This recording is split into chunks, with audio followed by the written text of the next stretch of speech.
Welcome back to Movie Health Community, the internet's unofficial #1 source of health warnings at the movies. Please keep in mind that nothing produced by Movie Health Community is medical advice, nor has it been reviewed by any medical professionals. The Exorcist Believer is a new sequel to the horror classic The Exorcist. 50 years later, the tale of demonic possession is back. Now, the first question at Movie Health Community is always, is this movie safe? For The Exorcist Believer, the answer is no, this movie is not safe. There is extensive use of flickering lights to make things more spooky. This ranges anywhere from being mild to being extreme. And it happens frequently enough and unpredictably enough that unfortunately we gotta give this movie a 10 out of 10 for flashing lights. There are some scenes where there are cameras flashing. Oddly enough, those are more mild than most camera flashing scenes we see nowadays. Then, of course, there is the problem I don't feel like we're ready to talk about as a society, but we need to: police lights. The police lights in this movie create extreme strobe effects. And the police lights alone would make this movie unsafe for photosensitive audiences to watch. So the fact that we have to put warnings on movies that have police lights says a lot about the way we actually use police lights in real life. Police strobe lights are dangerous. In fact, I've seen safe police lights out on the road. Here's a dashcam video that I actually took of safer police lights. Why we're not switching to that universally, both in real life and in movies, I don't know. But that's a conversation for another day. In terms of motion sickness, this movie uses some handheld and mildly shaking cameras just in the opening of the movie, like in the first couple of scenes. But for the most part, the rest of the camera work in the movie is either stationary or very smooth. So this movie would be a low motion sickness risk. Now, mental health, obviously this is an Exorcist sequel. It deals with demonic possession. This is probably a franchise you'll want to avoid altogether if you don't want to see demonic possession depicted. This includes unnatural body contortions and bone breaks and convulsing that would definitely be upsetting to some viewers.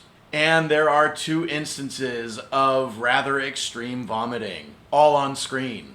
What is and probably should be the most upsetting trigger in this movie is the scene where 2 children are subjected to pelvic exams, and we see their faces while that happens.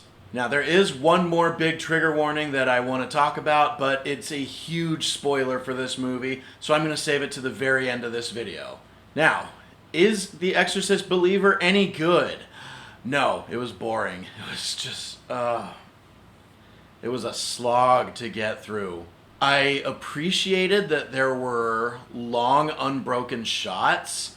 I wish that things were happening during these shots. There were much more interesting shots that would have been better if they had been drawn out. There were choices made to not linger on the more interesting shots. There's one jump scare in this movie that would have been so much more effective if there had not been a sound with it, like the artificial sting of music. It would have been such a better jump scare if it didn't have that.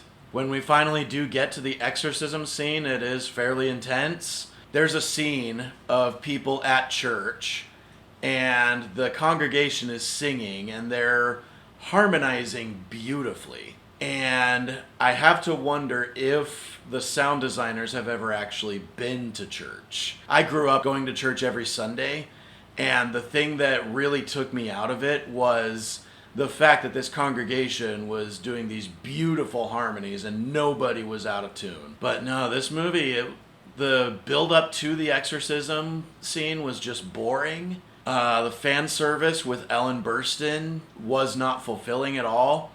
The surprise cameo that they set up for was not fulfilling. I guess the exorcism scene was intense enough that I feel fair in boosting my grade for this movie up to a D.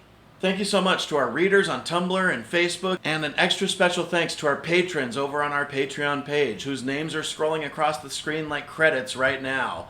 Thank you so much to everybody who's on here. Be sure to sign up for our Patreon page for the $1 tier if you want early access to our evaluations, and the $5 tier if you want unlimited access to our flashing lights warning tracks. Also, all of our flashing lights warning tracks that are not available for free on our Patreon page are now available for individual purchase on our Patreon shop. So be sure to visit patreon.com/moviehealth/shop to purchase any of our flashing lights warning tracks. Be sure to leave a like on this video, subscribe to this channel, and leave a comment below if you have anything to add, especially if you disagree with anything we've said here. We love to hear from people who disagree. And as always, stay safe at the movies. Now we're going to talk about that spoiler. So I'm going to drop that spoiler in 5, 4, 3, 2, 1. A child dies in this movie. That's the spoiler.